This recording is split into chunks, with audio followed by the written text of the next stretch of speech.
The significance and popularity of names have always intrigued me.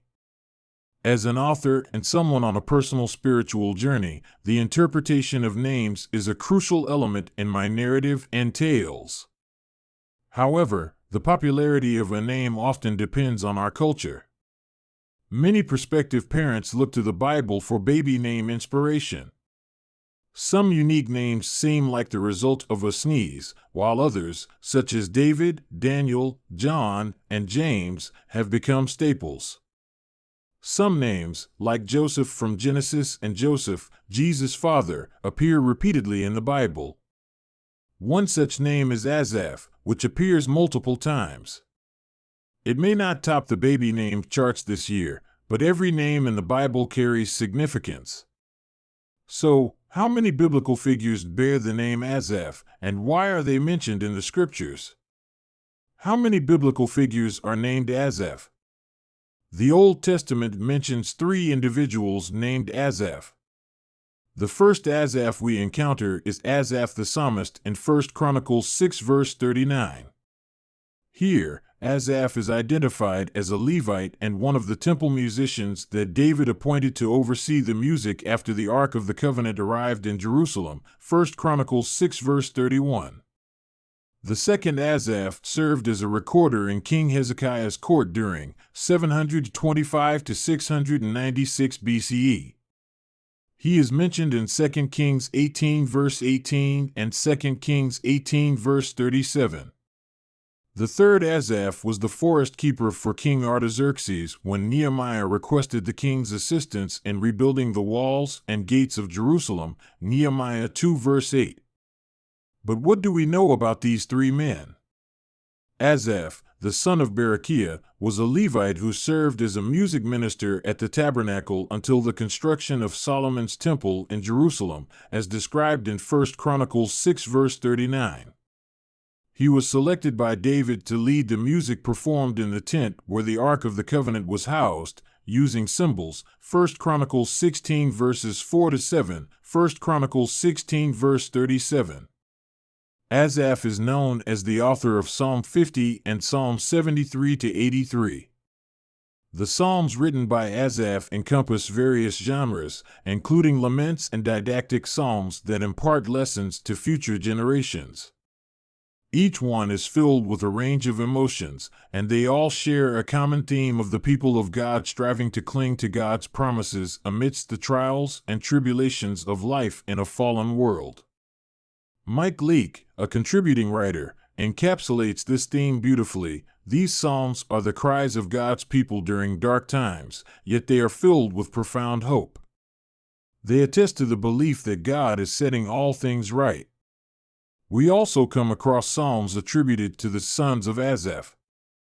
It is uncertain whether these were written by Asaph's biological children or a group of individuals who were disciples of Asaph, 1 Chronicles 20 verse 14, and Ezra 2 verse 41.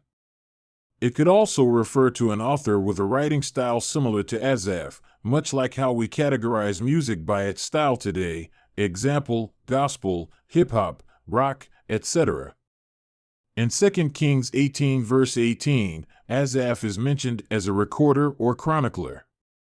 It is not clear whether this refers to Asaph himself or his son, Joah. During the reign of King Hezekiah, Joah served as a court official, particularly during King Sennacherib of Assyria's attack on Jerusalem. The exact responsibilities of the recorder are not specified, but Dr. Thomas L. Constable suggests in his Sonic Light Notes that the recorder may have been tasked with keeping the king informed, offering advice, and communicating the king's orders.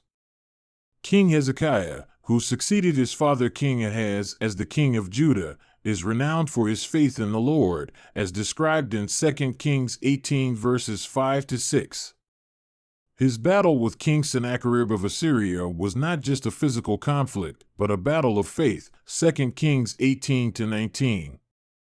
Hezekiah consulted the prophet Isaiah, who prophesied Sennacherib's defeat, 2 Kings 19 verses 20 to 34. As a result, an angel of the Lord went out and put to death 185,000 men in the Assyrian camp. 2 Kings 19 verse 35. Hezekiah's faith and humility in his conflict with Sennacherib are what distinguish him as a great king of Judah. In the book of Nehemiah 2 verse 8, we encounter a character named Asaph, who is different from the Asaph mentioned in other parts of the Bible. In this context, Asaph is the forest keeper for King Artaxerxes, the fifth ruler of the First Persian Empire and the grandson of King Darius, who is known for his role in the story of Daniel in the lion's den. Nehemiah approaches King Artaxerxes with a request to return to Jerusalem and rebuild it, Nehemiah 2 verse 5. He expresses his need for the king's assistance to carry out this task, which is driven by an overwhelming sadness, Nehemiah 2 verse 2. As part of his appeal, Nehemiah presents letters that would need to be forwarded to the governor of the Trans-Euphrates to ensure his safe journey, and a letter to Asaph, the keeper of the king's forest, requesting timber from the royal woodlands to use in the construction of the city gates and beams. The king grants Nehemiah's request and provides him with the necessary letters and supplies from Asaph the forest keeper, enabling the reconstruction of Jerusalem. Despite sharing the same name, each Asaph played a distinct role in Hebrew history. Their individual contributions may not be extensively documented in the Bible, but they each contributed to the advancement of God's work in their own way. This serves as a reminder that even seemingly insignificant acts can have a profound impact. It is unlikely that the psalmist Asaph ever envisaged that his psalms would continue to inspire and glorify God thousands of years later. Or that Asaph, the father of Joah, would be instrumental in the defeat of the formidable Sennacherib. Or that a delivery of timber from King Artaxerxes' forest would provide security and hope to a displaced nation. We may not fully comprehend the long-term effects of our actions, no matter how small, until we meet the Lord in heaven.